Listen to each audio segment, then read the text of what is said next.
우리가 오늘도 계속해서 산상수훈의 말씀에 대해서 나누고 있습니다. 오늘 우리가 계속해서 예수님께서 이제 하시는 말씀에 굉장히 중요한 것들을 나누고 있고, 오늘은 이제 예수님께서 원하시는 기도하는 예수님이 원하시는 기도에 대해서 나누게 됩니다. 그리고 다음 주에는 우리 예수님께서 알려주신, 주님이 가르쳐 주신 기도, 그러니까 주기도문에 대해서 나누도록 하겠습니다. 사실 오늘 우리가 나누는 말씀을 제가 그 주기도문과 함께 같이 해서 나누려고 했는데, 그냥 그렇게 지나가기에는 오늘 말씀이 너무나도 중요했습니다. 오늘 이 말씀을 보통 많은 사람이 그냥 지나쳐버리고 주기도문에만 굉장히 집중하려고 하는데, 오늘 우리가 이 말씀을 한번 집중해 보면서 하나님께서 원하시는 기도란 무엇인지 한번 생각을 해보는 시간을 갖도록 하겠습니다. 예수님께서 원하시는 기도 방법이 도대체 무엇인가? 자, 그 부분이 이렇게 시작을 하는데요. 마태복음 6장 5절에 보면 이렇게 말씀합니다. 너희는 기도할 때에, 이렇게 시작을 합니다. 너희는 기도할 때, 이 말씀을 통해서 예수님께서 말씀하시는 것이 무엇이냐면, 너희는 기도하는 것이 당연하다는 겁니다. 예수님께서는 예수님의 제자라면 누구나 기도하는 것을 당연하게 생각하셨습니다. 그래서 너희가 기도할 때, 너희가 만약에 기도를 한다면 이런 것이 아니라 너희는 기도할 것이고, 기도할 때 예수님이 보시기에 제자들이 기도하는 것은 상식이었습니다. 잠시 기도할 뿐만 아니라 그 자신의 모든 시간을 들여서 오랫동안 기도하는 것이 예수님이 보시기에는 제자들의 삶의 모습이 되어야만 됐습니다. 그런데 우리는 기도하지 않죠. 사실 제가 이 말씀을 보면서 너희는 기도할 때 이 말씀부터 우리가 막히는 것을 보게 됩니다. 우리는 정말 기도하지 않습니다. 우리가 기도하지 않으면서 굉장히 이런 것들을 궁금해하죠. 왜 내 인생은 능력이 없을까? 왜 나는 예수님처럼 살지 못할까? 왜 나는 내 삶에 있는 고난을 쉽게 이겨내지 못하고, 왜 나는 내 삶에 있는 나쁜 습관들을 이겨내지 못할까? 우리가 그 모든 것들을 기도하지 않으면서 궁금해합니다. 사실 우리 한국교회, 우리 시대에 한국교회가 능력이 없는 이유는 기도하지 않기 때문이고, 우리의 삶에 능력이 없는 이유는 기도하지 않기 때문이라는 사실을 기억하시기 바랍니다. 우리가 작은 고난 앞에서도 흔들리는 이유는 기도가 부족하기 때문이고, 우리가 어떠한 상황에서든지 하나님께 집중하지 못하고 자꾸 작은 시험에도 넘어지고 또 일어나려고 하는데 또 넘어지는 이유는 기도하지 않기 때문입니다. 단순히 우리가 그냥 좋은 그런 마음을 가지고 또 일어나고 싶어 하지만 기도하지 않으면 아무런 능력이 없습니다.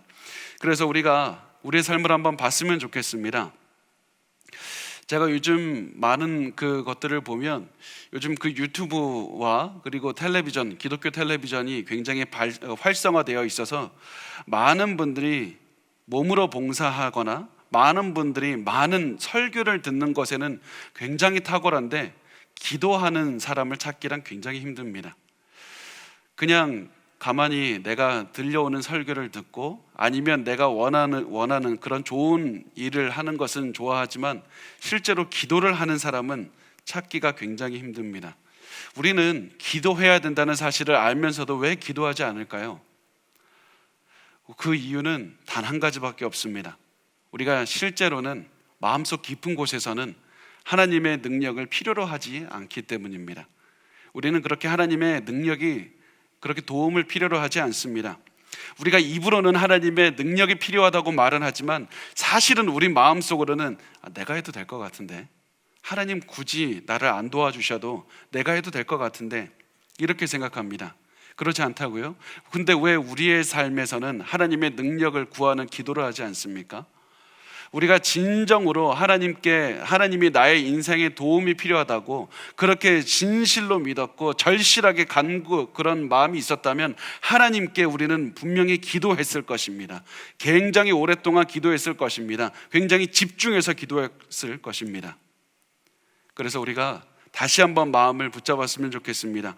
우리가 모든 어려움에서 이겨내고 싶고, 또 새로운 삶을 시작하고 싶고, 내가 능력을 갖고 싶고, 고난에서 이겨내고 싶고, 이제는 내가 내 모든 고난 가운데에서 내 모든 원하는 것들을 이루고 싶다면 이제 우리가 기도해야 될 때입니다.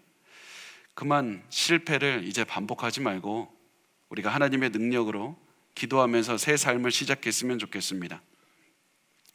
자, 그래서 이제 우리가 예수님께서 그러면 이 기도를 어떻게 해야 될 것인가, 기도하는 방식을, 기도하는 방법이 무엇인가, 거기에 대해서 우리가 나누도록 하겠습니다. 자, 우선 예수님께서는 기도하는 방법에 대해서 나누실 때 가장 먼저 무엇을 말씀하셨냐면, 너희는 이렇게 기도하면 안 된다, 너희는 이런 식으로 기도하면 안 된다, 이 말씀부터 하셨습니다. 자, 그 말씀을 5절 우리 같이 한번 읽어보도록 하겠습니다. 시작. 또 너희는 기도할 때 외식하는 자와 같이 하지 말라. 그들은 사람에게 보이려고 회당과 큰 거리 어귀에 서서 기도하기를 좋아하느니라. 내가 진실로 너희에게 이르노니 그들은 자기 상을 이미 받았느니라.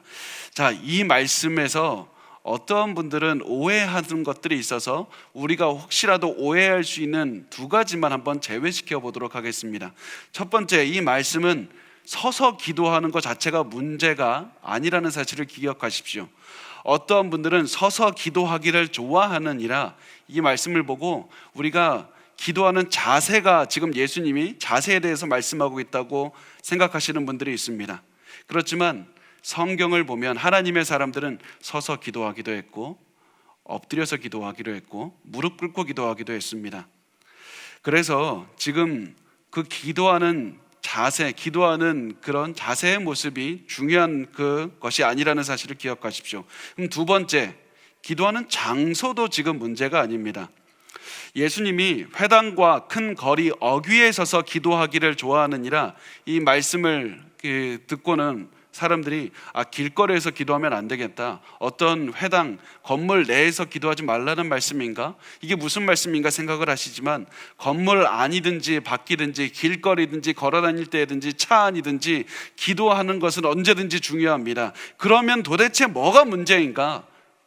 예수님께서 말씀하시는 가장 중요한 문제는 사람들입니다. 기도할 때 사람들의 칭찬을 듣기 위해서 기도한다면 그것이 문제라는 사실을 말씀을 하고 있습니다. 그래서 예수님께서는 우리에게 사람들에게 칭찬 듣기 위해서 기도하는 외식하는 자들처럼 기도하지 말라고 말씀을 하셨던 겁니다. 제가 지난주에 말씀을 드렸습니다. 외식한다는 말을 어떤 의미냐면, 가면을 쓴 연기자, 그러니까 연극을 할 때 큰 가면을 쓰고 이 사람의 연기를 하는 연기자가 바로 그 외식한다, 위선자다, 이런 의미를 가지고 있다고 말씀을 드렸습니다. 그래서 자기의 이 가면을 쓰고 자기의 배역을 연기하는, 무대에서 연기하는 사람이 위선자인데, 예수님께서는 너희 기도할 때 연기자처럼 하지 마라, 또 연기하지 마라 라고 말씀을 하셨던 겁니다. 우리가 언제 기도할 때 연기합니까? 언제 기도할 때 연기하냐면 관객이 있을 때 우리는 연기를 하게 됩니다. 그리고 관객이 누구냐? 하나님이라는 관객이 아니라 사람이라는 관객을 의식하게 되고, 내 옆에 사람이 관객이 되고, 내가 기도하는 모습을 바라보는 사람이 관객이 돼서 그 사람들에게 보여주기 위해서, 그 사람들에게 나의 기도의 내용을 들려주기 위해서, 내가 이렇게 신실한 사람이고 내가 이렇게 많은 것을 알고 있고 나의 모습을 통해서 내가 자랑하고 싶을 때 우리는 그때 가면을 쓴 연기자가 됩니다. 그래서 예수님께서는 기도하는 목적은 반드시 사람이 되어서는 안 된다, 위선자가 되어서는 안 된다 말씀을 합니다. 그러면 우리는 어떻게 기도해야 됩니까? 우리가 주변 사람들에게 들려주는 기도하면 안 된다는 얘기입니까? 그러면 사람들이 있을 때 기도하면 안 된다는 말입니까? 우리가 신학자 중에 R.A. 톨이라는 굉장히 유명한 그 신학자 겸 목사님이 계십니다. 이분이 이렇게 말씀하셨습니다. 우리가 사람들 속에 있든지 혼자 있든지 우리가 하나님의 임재 안으로 들어왔고 내가 하나님께 기도한다는 확신을 갖기 전에는 절대로 단 한마디도 내뱉어서는 안 된다. 사람이 있든지 나 혼자 있든지 내가 무엇을 하든지 내가 하나님의 임재 앞에서 하나님께 기도하고 있다는 그 마음이 내 마음에서 세워지기 전에는 단 한마디도 해서는 안 된다는 겁니다. 하나님께 내가 직접 말씀을 드리고 있다는 그 집중하고 있는 그 자세가 중요하다는 겁니다. 그래서 예수님께서는 하나님께 집중해서 기도를 드리고 사람을 신경 써서 그 사람에게 들려주기 위해서 기도하지 마라. 그렇다면 예수님께서 우리가 사람으로부터 자유롭고 하나님께만 집중할 수 있는 그런 방법이 무엇인가, 현실적인 방법이 무엇인가, 실생활에 적용할 수 있는 방법이 무엇인지 예수님께서는 말씀하셨는데 그게 6장 6절에 나옵니다. 우리 같이 읽어보도록 하겠습니다. 너는 기도할 때 내 골방에 들어가 문을 닫고 은밀한 중에 계신 내 아버지께 기도하라. 은밀한 중에 보시는 내 아버지께서 갚으시리라. 예수님께서 너는 기도할 때 방으로 들어가서 방 문을 걸어 잠그고 하나님께 기도드리라고 말씀을 합니다. 여기에서 이 예수님께서는 방 문에 혼자 걸어 잠그고 그렇게 기도하는 방에 들어가서 기도하라, 어디 방에 들어가라, 어떤 곳에 들어가라, 이것이 중요한 것이 아니라 가장 중요한 것은 내가 아무도 사람의 눈이 있지 않는 곳에, 사람이 내 기도를 듣지 못하는 곳에 들어가서 하나님께 집중해서 기도를 하라는 겁니다. 여기에서 여러분 기억하십시오. 우리가 혼자서 기도한다고 해서 우리의 기도가 갑자기 거룩해지거나 우리의 기도가 갑자기 신실해지는 것은 아닙니다. 그렇지만 예수님께서 왜 골방에 들어가서 혼자서 기도를 하라고 하셨는가? 그것은 최소한 우리가 혼자 있으면 위선적이지 않게 기도할 수 있기 때문입니다. 더 이상 사람의 눈앞에서 내가 어떠한 사람인지, 저 사람이 내 기도를 듣고 어떻게 판단할 것인지 그 생각 안 하고 기도할 수 있기 때문입니다. 그래서 우리가 골방에 있어서 기도하게 된다면, 사실 저는 이런 생각이 많이 드는데요, 기도할 때 내가 참 하나님 앞에서 많은 옷을 껴입고 마치 굉장히 사막이나 굉장히 큰 북극이나 남극 같이 추운 곳에서 온통 옷을 껴입었는데 하나님께서는 내가 아무리 옷을 껴입어도 나를 발가벗은 것처럼 다 보시는 하나님.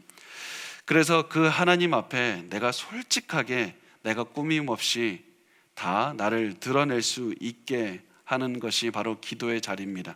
그래서 하나님께서는, 예수님은 우리가 골방에 들어가서 사람들의 눈이 더 이상 신경 쓰지 않아도 되는, 실생활에서 적용할 수 있는 그런 곳에 가서 하나님께 집중하면서 기도하라고 말씀합니다. 그러면서 오늘 말씀에서 예수님이 집중해서 강조하고 있는 말씀이 은밀히 보시는 하나님, 은밀히 보시는 하나님, 은밀하다는 말을 계속해서 강조하십니다.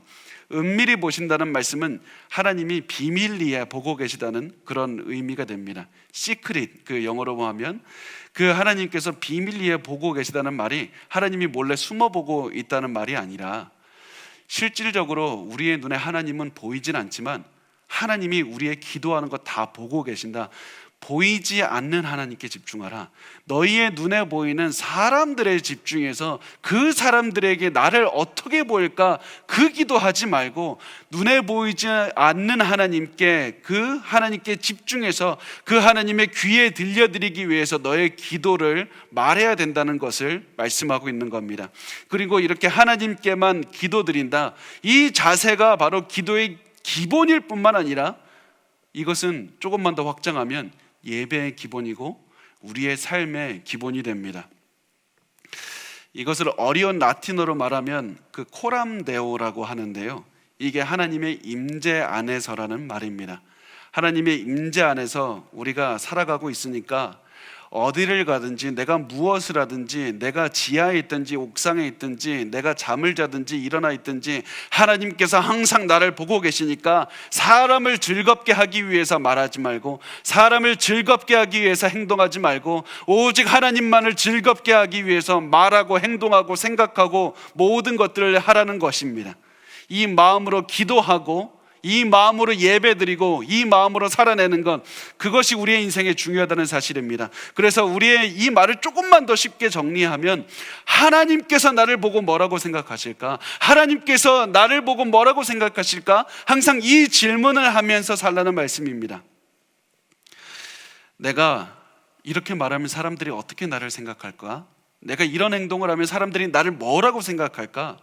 내가 이 옷을 입으면 사람들이 나에 대해서 뭐라고 생각할까? 내가 하는 말을 듣고 사람들이 어떻게 생각할까? 이것이 아니라 모든 판단의 기준을 하나님께로 해서 내가 이 말을 하면 하나님께서 어떻게 생각하실 것이고, 내가 이 옷을 입으면 하나님께서 나를 어떻게 생각하실 것인가, 내가 예배드리는 모습을 보시고 하나님께서는 뭐라고 말씀하실 것인가, 모든 판단의 기준을 하나님께로 돌리고 이렇게 살아가는 것, 그리고 그 하나님의 판단의 기준을 기도에 적용하면 하나님은 내 기도를 듣고 어떻게 생각하실 것인가, 그것이 중요하다는 사실입니다.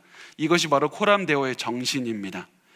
그래서 우리가 기도할 때는 기도에 단 한 분 하나님께 기도를 올려드리기 위해서 집중해서 기도하는 것, 이것이 가장 중요하다는 사실입니다. 사실은 이 코람데오의 정신, 이 마음을 저는 기도할 때뿐만 아니라 설교할 때도 항상 가지고 있습니다. 여러분 잘 생각해 보시면 설교는 대중에게 하는 말입니다. 그렇기 때문에 항상 설교를 할 때 내 말을 듣고 상대방이 어떻게 생각할 것인가, 그것을 고민하는 게 굉장히 중요합니다. 그런데 그것이 자칫 잘못하면 사람 중심으로 올라갈 수가 있습니다. 제가 처음에 사역을 시작했을 때 지금 돌아보면 굉장히 창피한 말이지만, 설교하면서 설교를 준비하면서 사실은 많은 목적이 있었던 것으로 제가 깨닫게 되었습니다. 사람들이 내 설교 듣고 나를 어떻게 생각할 것인가, 사람들이 내 설교를 듣고 내가 지식이 있다고, 아니면 내가 많은 영적인 지식을 가지고 있다고, 내가 많은 좋은 사람이라고 이렇게 생각할 것인가, 이런 많은 목적을 가지고 설교를 준비했던 그런 모습이 생각이 났습니다. 사람들이 설교 듣고 내가 말 잘한다고 생각했으면 좋겠고, 내가 좋은 사람이라고 생각했으면 좋겠고, 사람들이 설교를 듣고 기분이 좋았으면 좋겠다. 그러다 보니까 그 잘못된 이 목적을 가지고 설교를 준비하게 되고요, 그리고 그 목적이 결국에서는 사람들에게 칭찬 듣기 위한 설교가 됐고, 그 설교가 내가 잘못된 목적을 가지고 설교를 준비하고 있다, 이게 어디서 드러나냐면 설교의 내용에서 드러납니다.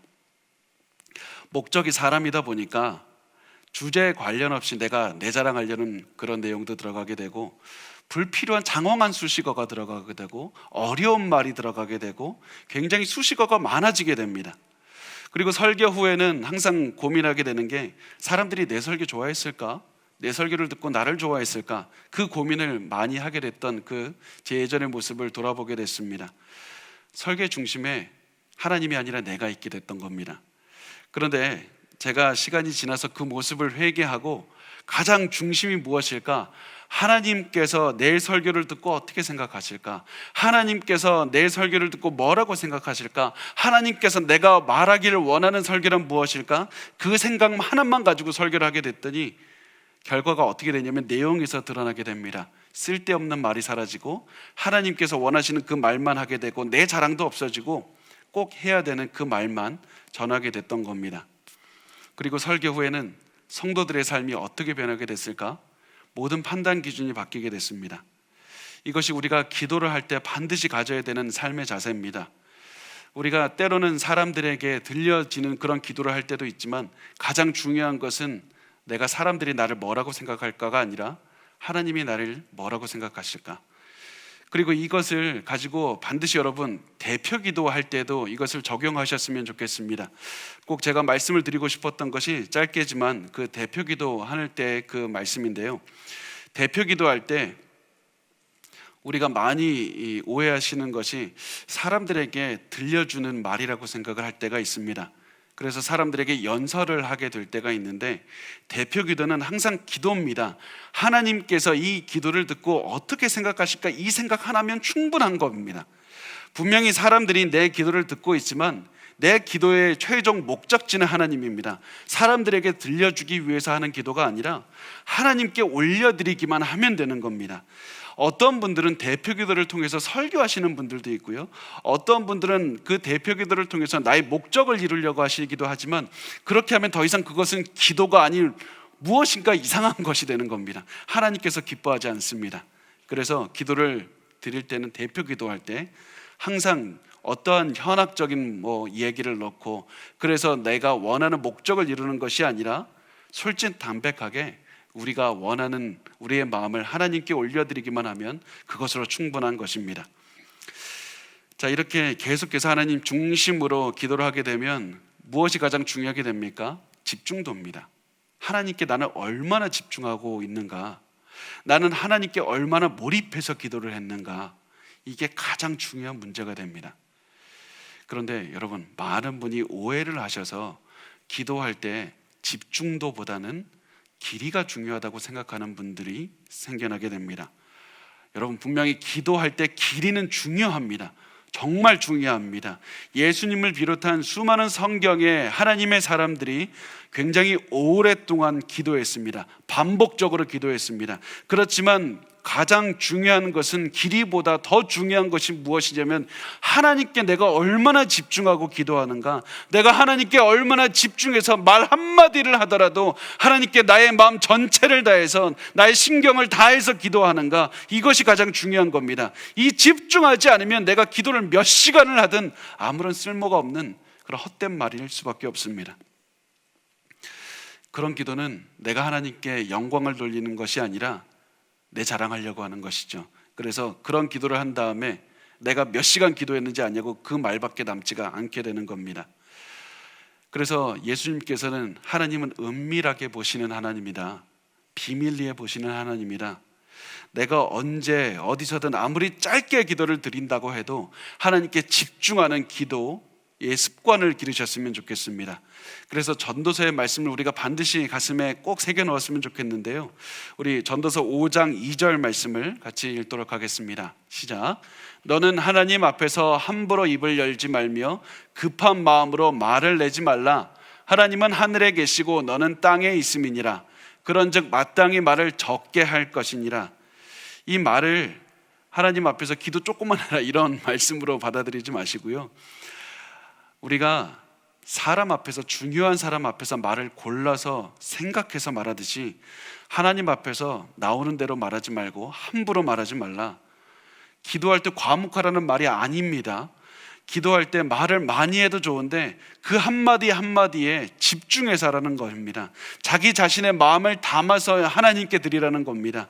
그 말을 듣는 분이 천지를 창조하신 위대한 하나님이라는 사실을 반드시 기억하고 하나님께 집중해서 기도를 드리라는 말씀입니다. 그래서 예수님께서 원하시는 기도의 첫 번째 방법은 가면 쓰지 말고 하나님께 집중해서 드리는 것입니다.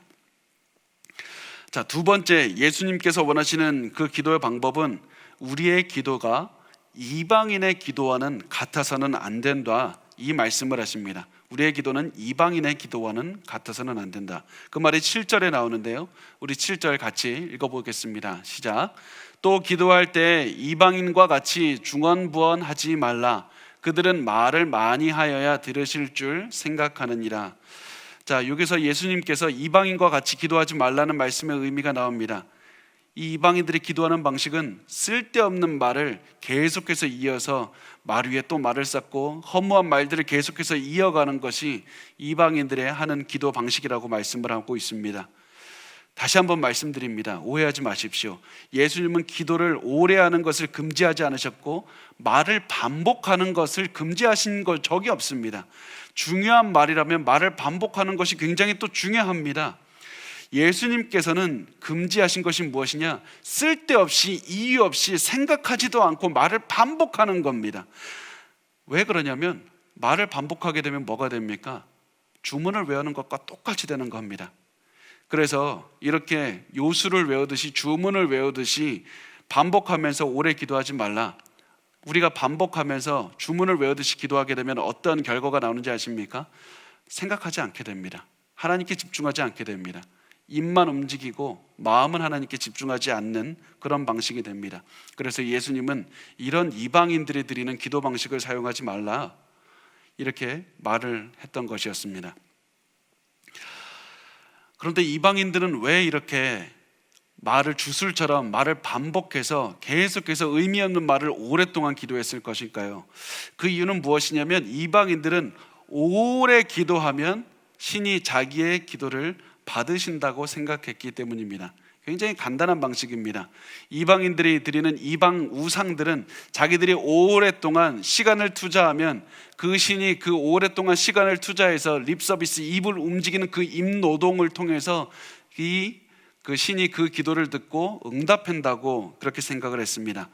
이 예가 어디에도 나오냐면 성경에도 나오는데, 가장 대표적인 예가 뭐 다른 여러 군데가 있지만 엘리야와 바알 선지자가 이렇게 싸우는 장면에서 드러나 있습니다. 이 바알 선지자들이 기도하는 모습이 26절에, 열왕기상 18장 26절에 잘 나오는데요, 우리 같이 한번 읽어보겠습니다. 시작. 그들이 받은 송아지를 가져다가 잡고 아침부터 낮까지 바알의 이름을 불러 이르되 바알이여 우리에게 응답하소서 하나 아무 소리도 없고 아무 응답하는 자도 없으므로 그들이 그 쌓은 제단 주위에서 뛰놀더라. 자, 우선 바알 선지자들이 기도하는 모습을 보면 이렇게 말합니다. 바알이여 우리에게 응답하소서. 이 말을 계속 반복하는 겁니다. 바알이여 우리에게 응답하소서. 이 의미 없는 말을 몇 시간이고 지속을 하는 겁니다. 그렇게 아무리 기도해도 듣지 않으니까 결국에서는 몸을 훼손하면서 다시 또 말합니다. 바알이여 우리에게 응답하소서. 바알이여 우리에게 응답하소서. 춤추면서 깡충깡충 뛰면서 계속해서 이 같은 말을 반복하면서 기도를 했습니다. 왜냐하면 이들은 자기 자신을 힘들게 해서 기도라는 행위를 통해서 나를 힘들게 하고 내가 오랜 시간을 쏟으면 신이 듣는다고 착각했기 때문입니다. 그래서 이방인들이 기도를 보는 관점을 보면 이 우상과 대화하는 것이 아니라 나를 괴롭게 하는, 나를 힘들게 해서 나의 노동을 집어넣는, 그래서 투자를 했으니까 그 아웃컴, 그 결과를 얻는 그런 시스템이었습니다. 이렇게 기도하는 잘못된 시스템을 보고 엘리야가 뭐를 이렇게 말하냐면 27절에 보면 엘리야가 이렇게 얘기를 합니다. 우리 같이 읽어볼까요? 정오에 이르러는 엘리야가 그들을 조롱하여 이르되 큰 소리로 부르라. 그는 신인즉 묵상하고 있는지, 혹은 그가 잠깐 나갔는지, 혹은 그가 길을 행하는지, 혹은 그가 잠이 들어서 깨워야 할 것인지 하며, 이 엘리야가 너무 잘못된 기도 방식을 하고 그 기도가 응답되지 않는 것을 보고 조롱하는 겁니다. 너희 신이 지금 산책 나갔을 수도 있고 잠을 자고 있을 수도 있고, 실제로 어떤 의미냐면 화장실에서 볼일 보고 있을 수도 있다. 언제 돌아올 수도 있으니까 너희들 계속해서 부르짖어 봐라. 몇 시간이고 그렇게 해봐라. 신이 돌아와서 너희 기도를 들어주나 보자. 그런데 계속해서 이 바알 선지자들은 이 말을 듣고서는 또다시 학대하고 또다시 같은 말을 반복합니다. 왜냐하면 이것이 이들이 할 수 있는 것은 이거밖에 없었기 때문이었습니다. 이제 이들이 다 자기 차례가 지나갔을 때 엘리야가 기도하는 모습을 한번 우리 같이 봤으면 좋겠는데요, 엘리야가 기도하는 모습은 우선은 무너진 하나님의 제단을 수축하고 송아지를 그 위에 잡아서 얹은 다음에 이렇게 기도를 합니다. 우리 36절과 37절 말씀을 우리 같이 읽겠습니다. 시작. 저녁 소재 드릴 때에 이르러 선지자 엘리야가 나아가서 말하되 아브라함과 이삭과 이스라엘의 하나님 여호와여, 주께서 이스라엘 중에서 하나님이신 것과 내가 주의 종인 것과 내가 주의 말씀대로 이 모든 일을 행하는 것을 오늘 알게 하옵소서. 여호와여 내게 응답하옵소서. 내게 응답하옵소서. 이 백성에게 주 여호와는 하나님이신 것과 주는 그들의 마음을 되돌이키심을 알게 하옵소서 하며, 이게 엘리야가 드린 기도의 전부였습니다. 엘리야는 많은 말을 한 것이 아닙니다. 자신의 처한 상황에서 가장 중요한 핵심적인 말들을 자신의 마음을 다해서, 자신의 생각을 다해서 하나님께 드렸을 뿐입니다. 전심을 다해서 하나님께 기도를 드렸을 때 하나님은 그 기도를 듣고 응답하셨던 것이었습니다. 그리고 그 응답의 결과가 무엇입니까? 엘리야가 사람들에게 칭송을 받았던 것이 아니라 하나님께 영광을 돌렸습니다. 그래서 39절에 보면 모든 백성이 보고 엎드려 말하되 여호와 그는 하나님이시로다, 여호와 그는 하나님이시로다 하니, 결국에서는 하나님께 집중하며 기도를 드렸을 때, 사람들이 아니라 하나님께만 집중을 하면서 기도를 드렸을 때 하나님께서는 그 기도를 들으셨을 뿐만 아니라 하나님께서는 영광을 받으셨습니다. 여러분, 하나님께서 여러분을 통해서 원하시는 기도는 단순 반복하면서 오랫동안 그냥 끄는 그런 기도가 아닙니다. 우리가 입을 많이 움직이면서 목소리가 쉴 때까지 기도한다고 해서 하나님께서 야, 너 목소리 쉬었으니까 내가 너의 노력에 부응하기 위해서 응답을 주겠다, 이것이 아닙니다. 단순히 반복하는 기도로는 아무것도 이룰 수 없습니다. 여러분, 우리가 하나님께서 우리를 통해서 받고 싶으신 기도는 분명히 오랫동안 기도하는 것이 너무나도 중요하지만 가장 먼저 집중해서 내 마음을 들여서 오랫동안 기도를 드릴 때 그 마음, 내가 하나님과 더 기도하고 싶고 하나님과 더 대화하고 싶어서 더 오래 기도를 한 그 기도를 하나님께서 즐거워하신다는 사실입니다. 그런데 우리가 사실은 제가 이 말씀을 드리기 전에 이미 여러분 다 아실 겁니다. 우리가 하나님께서는 우리에게 주문해 오기를 원하지 않으신다, 하나님께서는 우리에게 마음을 드리기를 원하신다, 말 한마디를 해도 하나님께 집중하기를 원하신다, 이거 사실은 모르시는 분은 없을 겁니다. 그런데 알고 있음에도 불구하고 우리가 자꾸 질보다는 양에 치중하는 경향이 있습니다. 그러니까 질도 취하고 양도 취해야 되는데 하나님께 집중하지는 않고 그냥 오랫동안 앉아 있는 것, 오랫동안 기도하는 것에 더욱더 치중하는 성향을 보입니다. 어떤 사람이 기도를 얼마나 집중해서 드렸는가, 이것을 바라보지 않고 어떤 사람이 얼마나 오래 기도했는가, 그것만 이야기를 합니다. 우리가 이렇게 질보다는 양만 중시하는 이유가 사실은 있는데요, 그게 무엇이냐면 우리가 하나님에 관해서 잘못된 인식을 갖고 있기 때문입니다. 우리도 모르게 이런 생각을 가지고 있습니다. 무엇이냐면 우리 하나님은 기도를 잘 응답해 주지 않는 분이야, 하나님은 쉽게 응답해 주시는 분이 아니다, 그래서 오랫동안 끈질기게 기도하고 있어야지 하나님께서는 그제서야 응답을 해주시는 분이라고 생각을 합니다.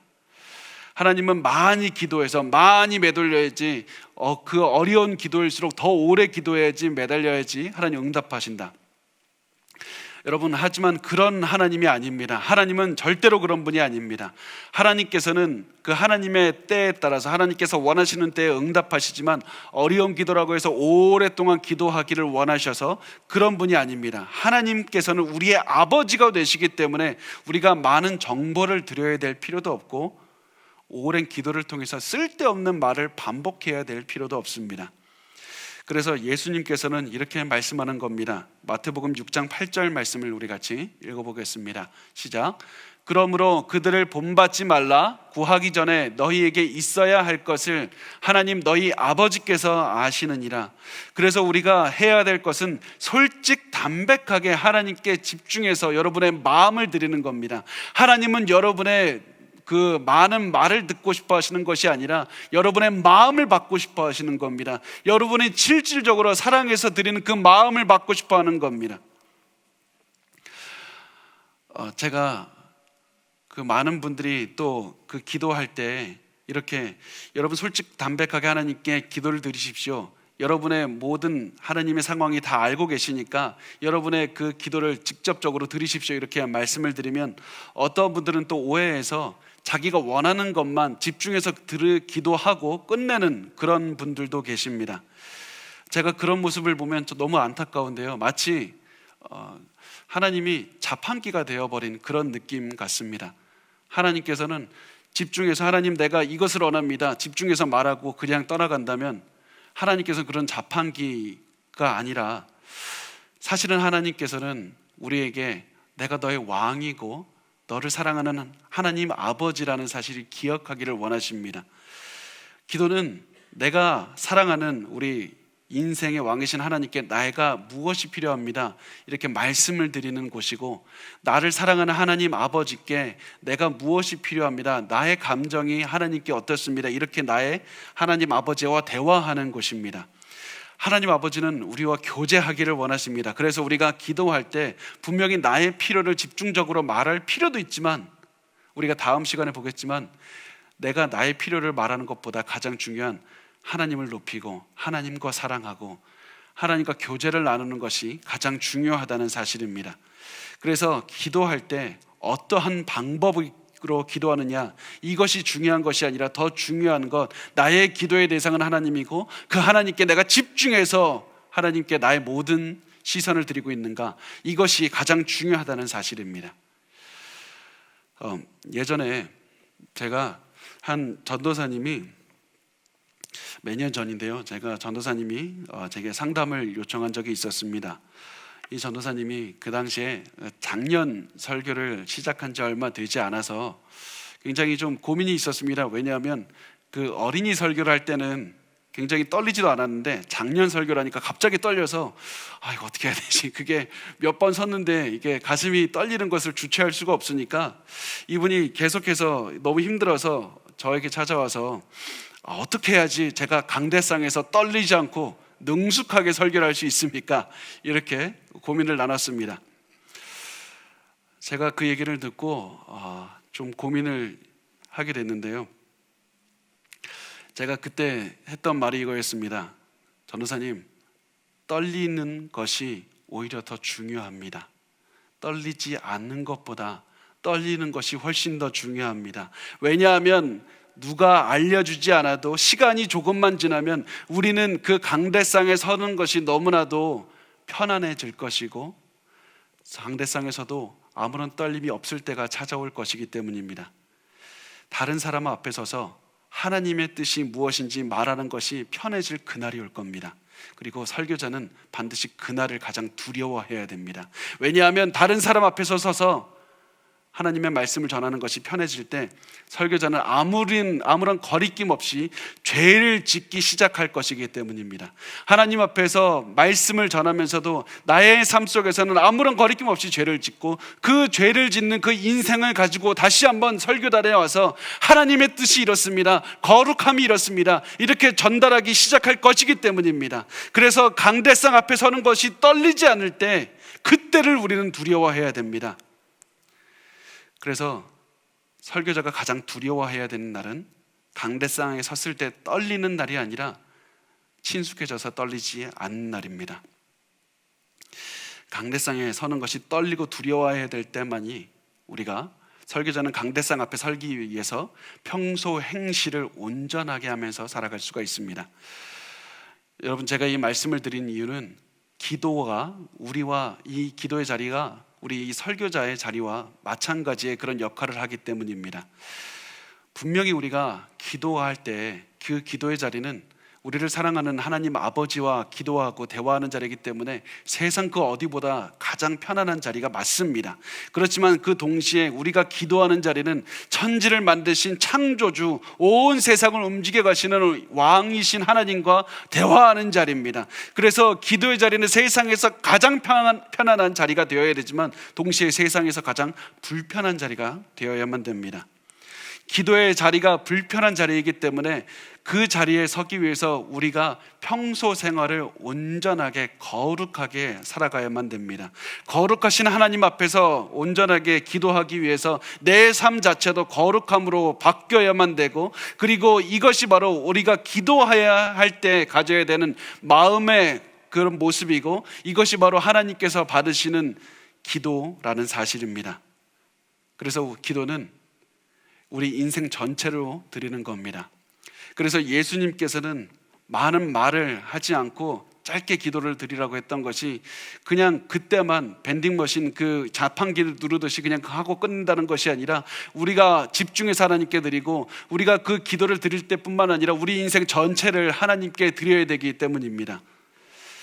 기도는 우리 인생 전체를 하나님께 드리는 겁니다. 오스왈드 챔버스라는 굉장히 유명한 목사님이 계신데요, 이 목사님이 이렇게 말씀을 하셨습니다. 우리는 우리의 눈을 어려움이 아닌 하나님께 맞추고 기도해야 됩니다. 우리는 기도할 때 어려움이 아니라 하나님께 맞추고 기도를 해야 됩니다.